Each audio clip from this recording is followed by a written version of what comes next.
इस कार्यक्रम के पुण्यार्जक हैं माताजी श्रीमती कमल प्रभा जैन, श्री अमीश कुमार, श्रीमती रीनू जैन, आगम एवं निवेक जैन, वापी, गुजरात।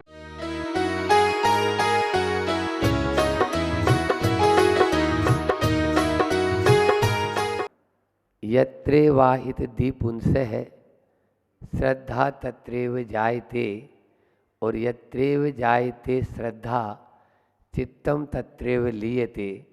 ये कल अपन ने कारिका पढ़ी थी। आचार्य पूज्यपाद स्वामी की अद्भुत कारिका। बुद्धि जहाँ जाती है वहीं पर हमारी श्रद्धा लग जाती है, और जहाँ श्रद्धा लग जाती है वहीं पर हमारा चित्त, हमारा मन लीन हो जाता है, उसी में ही डूब जाता है। चाहे वह अच्छे में हो तो, और चाहे बुरे में हो तो। अच्छे में भी होता है और बुरे में भी। किसी को वंदना करना पसंद है और किसी को पिक्चर जाना पसंद है, किसी को चोटा लगाना पसंद है और किसी को पूजा विधान करने में आनंद आता है। तो सबकी अपनी अपनी रुचि है। कल हमने रुचि पर आपको विस्तार से बताया था कि रुचि जैसी बना लो। छोटे बच्चे होते हैं, उनको आप टेलीविज़न, मोबाइल आदि में उनका मन कितनी जल्दी लग जाता है, समझ में आ जाता है उनको। वो मोबाइल की बात तो उनको समझ में आ जाती है, और ये आचार्य पूज्य पाठ की भाषा, और ये तो हम पढ़ ही नहीं सकते हैं। हाँ, वो पढ़ सकते हैं गंवारों की भाषा जो इंग्लिश में दी हुई है। हाँ, और ये एक आर्यों की भाषा, आचार्यों की भाषा उसको समझ में नहीं आ रही, क्योंकि रुचि नहीं है ना। उसकी रुचि खेल में है, क्रिकेट में है। अब देखो ना, अभी चल रहे हैं शायद मैच, तो वो वैयावर्ती भी चल रहे हैं, तो वहाँ पर चल ही रहा है। क्या ये आजकल का मतलब धुनी सवाल। और तो और इसमें कई बार साधु संग भी लग जाते हैं। ये क्रिकेट भारत का खेल है ही नहीं। हाँ, ये तो भारत को मूर्ख बनाने के लिए ऐसा किया गया, बर्बाद करने के लिए ऐसा यानी खेल यहाँ पे रचा गया। भारतीय खेल नहीं है ये। मेरे पास में इसका पूरा आर्टिकल और इसके लेख रखे हुए कि क्रिकेट से क्या क्या हानियाँ हो रही है। पूरा देश गारत में चला जाता है, घंटों घंटों वह उसी में ही लगा, क्योंकि रुचि है।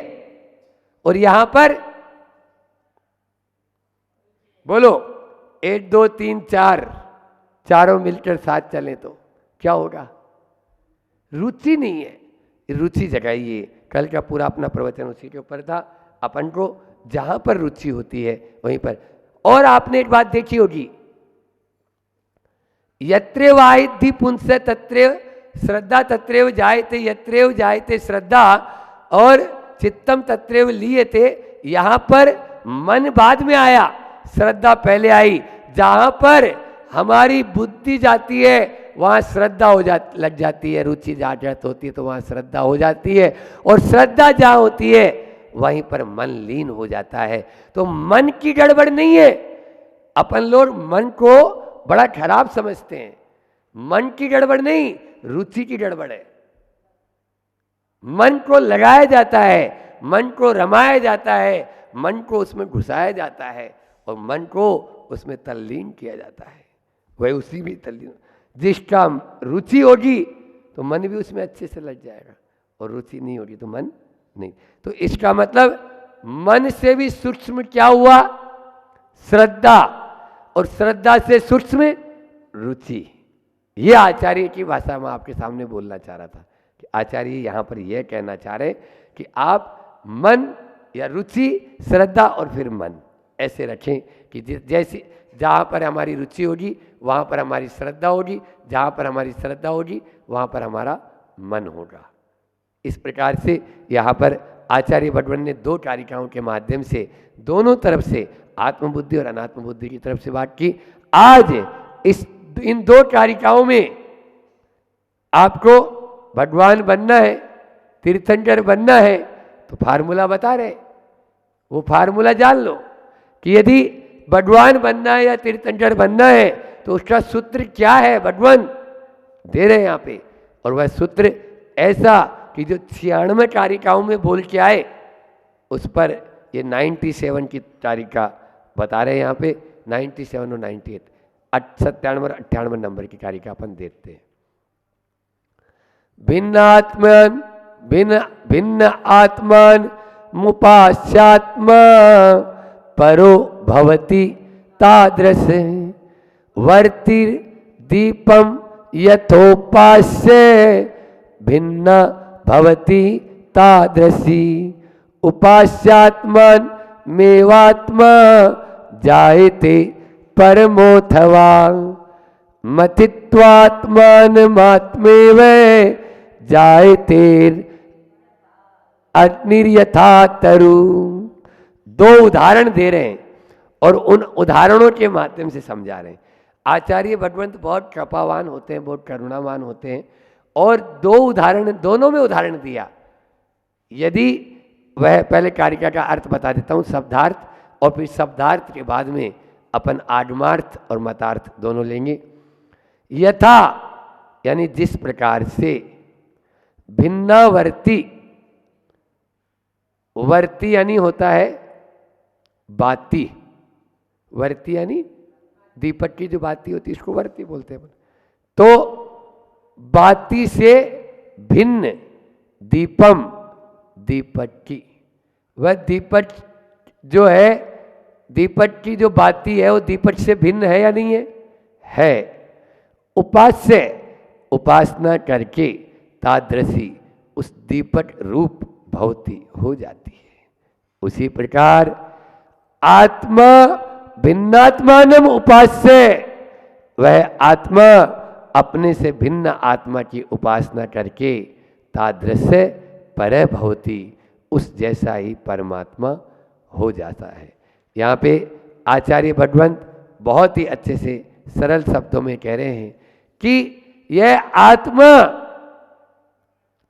उस परमात्मा की आराधना करते करते खुद परमात्मा हो जाता है। इसलिए भगवान बनना है, तीर्थंकर बनना है तो भक्ति करना है।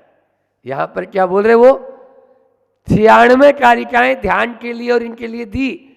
आत्मा, परमात्मा, बहिरात्मा, अंतरात्मा की बात करते हुए आज वह आचार्य पूज्यपाद हमें सचेत कर रहे हैं कि तू प्रभु की भक्ति कर। प्रभु की भक्ति करेगा तो तू भी प्रभु जैसा हो जाएगा। जैसे उदाहरण क्या दिया, वह बाती दीपक से भिन्न है लेकिन दीपक जैसी ही हो जाती है। दीपक जैसी वह हो जाती है, बन जाती है। वह तादृशी उस दीपक रूप भवती हो जाती है। तो वह भिन्न वर्ती यानी वह बाती, भिन्न दिखने वाली बाती भी उस दीपक रूप हो जाती है। क्यों? क्योंकि वह दीपक की उपासना कर रही है। जो उपासना करेगा वही भगवान बन सकता है। वही अभी आ रहा है 20 तारीख से 27 तारीख आप लोगों को फिर से एक अवसर प्राप्त हो रहा है। अष्टानिका महापर्व में आप लोगों को सिद्धों की उपासना, सिद्धों की आराधना, सिद्धों की भक्ति करने का सुअवसर प्राप्त हो रहा है। आचार्य भगवंत उस व्यक्ति से कह रहे जो स्वाध्याय में लीन रहता है, खूब आत्मा परमात्मा की बात भी कर रहा है, लेकिन कहते हैं बाहर आ जाए तो भक्ति भी कर ले थोड़ी सी। स्वाध्याय तो घंटों करेगा और पूजा में मन नहीं लगता। बोलो क्या होगा? उसको सचेत कर रहे हैं यहाँ पे कि स्वाध्याय अच्छा और पूजा बुरी। ऐसा बोलने वाले को बोल रहे हैं पूजा तेरे लिए कर्म को काटने का साधन है। वो पूजा कर, भक्ति कर, आराधना कर, उपासना कर। जब तुम भक्त बनेगा तभी तो भगवान बनेगा। भक्ति नहीं बनेगा तो भगवान कहाँ से बनेगा? वो तो ऐसा ही हो गया कि बिना भक्त बने, बिना फूल के फल खाना चाहता है, खा ले, कभी नहीं खा सकता है। इसलिए उपास्य का मतलब क्या होता है? उपास्य का मतलब है उप यानी समीप और आस यानी बैठना। आस धातु बैठने के अर्थ में आती है। तिष्ठ बोलते हैं, तिष्ठति अत्रो अत्रो तिष्ठो तिष्ठो, ये आस से ही तिष्ठ बना है, समझ में आ रहा है? आस धातु से तिष्ठ शब्द बना। तो यहां पर वह उप यानी समीप, जैसे नयन, और नयन के पास में कौन? उपनयन यानी चश्मा, ठीक है ना। प्रधानमंत्री और उसके पास में कोई बैठा है तो वो कौन? उप प्रधानमंत्री। इस प्रकार से होता है मुख्यमंत्री, उप मुख्यमंत्री। तो यहाँ पे उपास्य, भगवान के बाजू में बैठना है, उपास्य। उप यानी समीप, आस यानी बैठना। बैठना चाहते हैं बैठ जाओ, खुद बोल रहे हैं आजा, तेरे में और मेरे में कोई फर्क नहीं, लेकिन पहले भक्ति कर। भक्ति करेगा तभी वह हो पाएगा। भक्ति की अपार महिमा है, आप इस महिमा को पार नहीं पा सकते। आप यहाँ पर इस टीका में भी प्रणमाचार्य जी महाराज ने दी है कि अरहंत नमोच्चारो संप्रिय बंदादो असंकेत गुण कम क्षय कारोत्ति तत्थवी मुनिनम पौत्ति संगादो। क्या कह रहे हैं? ये धौला जी की पंक्तियां हैं। धौला जिसको आप लोग छू भी नहीं सकते, उसकी पंक्तियां हैं कि अर्यंत प्रभु का नमस्कार करना वर्तमान में बंद की अपेक्षा से असंख्यात गुणी कर्मों की निर्जरा कराता है। समझ में? कुछ लोग बोलते हैं अरे पूजा पाठ जाप इनसे तो बंद होगा, ये नहीं करो, स्वाध्याय करो। स्वाध्याय स्वाध्याय परम तप है, एक साथ का नहीं। तो यहाँ पर है, फिर एक कारिका और दे रहे हैं वहीं पर उसी धौला जी की, अरहंत नमोकारो बावेणी है जो करे दिपैद मरी सो सब दुख मोक्षम पावई अचिरेण कालेण। बहुत सुंदर कारिका है कि वह नमोकार जो प्रयत्नशील बुद्धि पूर्वक भाव से अनंत प्रभु को नमस्कार करता है, पूजा भक्ति आराधना करता है, वह शीघ्र ही, लेट नहीं, देर से नहीं, शीघ्र ही अचिरेण काले ने वह प्रभु को दुखों से मुक्त होकर मुक्ति को प्राप्त कर लेता है। उसको क्या सिद्ध करना, और जो खुद नमोकार मंत्र में है, ऐसे पंच परमेष्टि में जपे जाते हैं, उनके लिए क्या है नहीं सिद्ध करना। ये शांति सागर जी महाराज का जवाब। और कहते हैं करोड़ों जाप उन्होंने अपने समय में की, करोड़ों जाप। हमारे साथ में एक बाबा जी शांति लाल जी बाबा जी रहते हैं, इन्होंने तो देखा होगा रतलाम वगैरह में, बड़वानी में जो समाधि हुई जिनकी। हाँ, 10 साल लगातार हम एक ही कमरे में दोनों रहे, तो वो 72 माला प्रतिदिन, कितनी, जब तक सोना ही नहीं है 72 माला नहीं होगी, चाहे 2 बज जाए, चाहे 1:30 बज जाए, चाहे सुबह के 4 बज जाए, फिर सुबह की सामायिक शुरू। मैं उनको देखता था, कई बार देखा मैंने उठ के, एक बार नहीं सैकड़ों हजारों बार, कि जब भी देखा तो केवल माला ही फेरते हुए नजर आ रहे हैं। और गिनते थे, ऐसे नहीं, ऐसे जैसे पेन रखते थे वो, तो यहाँ पर रखा 1, फिर इधर रखेंगे 2, फिर इधर 3, फिर इधर 4, फिर बीच में 5, फिर इधर 6, ऐसे गिनते थे वो पेन रख के। तो ये तो वो कोई भी चीज़ रख के गिनते थे, घड़ी है तो घड़ी रख ली, तो वो तो इससे भूलूंगा नहीं। और यदि किसी दिन एक आध माला कम रह गई तो दूसरे दिन फिर उतनी एक्स्ट्रा करना है। हाँ, वो तो नमोकार वाले बाबा ही थे। नमोकार मंत्र से बड़ जेल में बंद आदमी को भी बाहर छुड़ाने की कैपेसिटी की उन्होंने, और छूटे, नाम नहीं ले रहा हूं, वो व्यक्ति जेल में चला गया था, लेकिन उसको बोला कि 18 माला प्रतिदिन करना है तुम्हें और तुम्हारी पत्नी को, तुम 3 महीने में बाहर हो जाओगे, और 3 महीने में जेल से बाहर आ गए। ये है नमोकार मंत्र का प्रभाव। आज भी है वो आदमी, अभी भी है, समझ में आ रहा है? तो इस प्रकार से नमोकार मंत्र का बहुत अचिंत्य प्रभाव, प्रभु की पूजा का अचिंत्य प्रभाव रहता है। यह भगवान की भक्ति हमें जब तक मोक्ष की प्राप्ति ना हो तब तक करते जाना है, करते। आजकल एक और कि लोग जय जिनेन्द्र बोलना छोड़ दिए, जय जिनेन्द्र की जगह शुद्धात्म वंदन, शुद्धात्म वंदन, अपनी आत्मा को, शुद्ध आत्मा को वंदन। ये क्या हो रहा है? आने वाले समय में जय जिनेन्द्र बोलो जब भी मुख खोलो। हाँ, ये सब नहीं, अपने यहाँ का नहीं है। यहाँ पर आचार्य पूज्यपाद स्वामी ऐसे स्पष्ट शब्दों में कह रहे हैं, तू पूजा कर, लेकिन पूजा को ही सब कुछ मत मान। अडली कारिका में वो खुद बोल रहे कि आलंबन की जरूरत कब तक? जब तक हम अपने आप में खुद चलना शुरू नहीं किए। यहाँ दूसरे आलंबन की जरूरत है। तो दूसरी कारिका का अर्थ, उच्चारण तो अपना हो गया, उसका अर्थ और आप देख लो 98 का 98 नंबर का। अथवा, पहले तो वो है, फिर अथवा में दिया है, ये अथवा गाथा में भी दिया है, परमोथवा, वहां से अथवा उठा लो।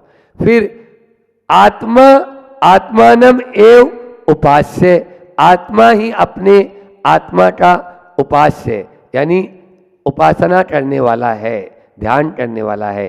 परमः परमात्मा जायते, वह परमात्मा हो जाता है। जैसे उदाहरण क्या दे रहे हैं, तरु वृक्ष अपने को ही मथित्वा रगड़ खाकर आत्मा अपने आप ही अग्नि स्वरूप हो जाता है। यानी दोनों बात कर रहे हैं आचार्य भगवान। पहले तो क्या कर, पहले तो तुम वहां पर पूजा की ओर ध्यान दे, भक्ति की ओर ध्यान दे, गुरु उपासना की ओर ध्यान दे, और उसके बाद में आगे कह रहे हैं कि आत्मा ही आत्मा कारण है। कैसे? उदाहरण क्या दे रहे हैं, वहां दीपक का उदाहरण दिया और यहाँ पर अग्नि का उदाहरण। दो बांस आपस में टकराते हैं, वहां पर आग किसी ने लगाई क्या? नहीं, लेकिन आपस में टकरा कर आग उत्पन्न हो गई। बस इसी प्रकार से तेरी आत्मा में ही अनंत शक्ति है, बस उसको पहचान ले और तुम अपने आत्मा को पकड़ ले, कल्याण हो जाएगा। जब तक बच्चा माँ की उंगली कब तक पकड़ता है, बोलो? जब तक वो चलना नहीं सीखता है। वह फ्लाइट रनवे पर कब तक दौड़ती रहती है? जब तक कि ऊपर उड़ान नहीं भरती है। फिर पक्षी अपने दोनों डेनों को कब तक फड़फड़ाता रहता है? जब तक वो आसमान की ऊंचाई नहीं छूता है। और छत के ऊपर जाते हैं तो सीढ़ी का सहारा कब तक लेते हैं?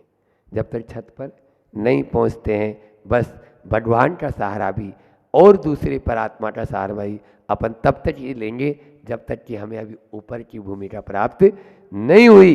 जब ऊपर आप ध्यान की अवस्था में चले जाएंगे, आज अपन जब मंदिर जाते हैं, वहाँ पहाड़ मंदिर तो बात करते हैं ना, तो 7वें गुण स्थान के ऊपर शुद्धात्म जो शुद्धोपयोग है वहाँ पर तो श्रेणी अवस्था आ जाती है 8वें गुण स्थान। अब 8वें में फिर कोई आलम्बन की जरूरत नहीं। छदमस्त भव्य जिसको नहीं भोग भाता, सिद्धात्म भक्ति करके वह मुक्ति जाता। बत्ती यथा अलग होकर दीप से भी, होती अहो द्युतिमयी उस संग से ही। जो आत्म ध्यान करता दिन रैन त्यागी, होता वही परम आत्म वीतरागी। संघर्ष से विपिन में स्वयमेव वृक्ष, होता यथा अनल है अयि भव्य दक्ष। वह स्वयमेवी वह वृक्ष अनल में दग्ध हो जाता है, उसको कोई दूसरा जलाने वाला नहीं। इसी प्रकार से हम अपनी आत्मा का सहारा लेकर ही उस परमात्मा को प्राप्त कर सकते हैं। यह द्रव्यार्थिक न्याय की अपेक्षा से है और पर्यायार्थिक न्याय की अपेक्षा से वह अभी पर की अपेक्षा चाहता है। तो उस पर के सापेक्ष हम अपना आचरण करके हम भी भगवान बन सकते हैं, भगवान के बाजू में बैठ सकते हैं, तीर्थंकर बन सकते हैं। इतना ही। अहिंसा परमो धर्म की आचार्य गुरुवर विद्यासागर जी महामुनिराज की।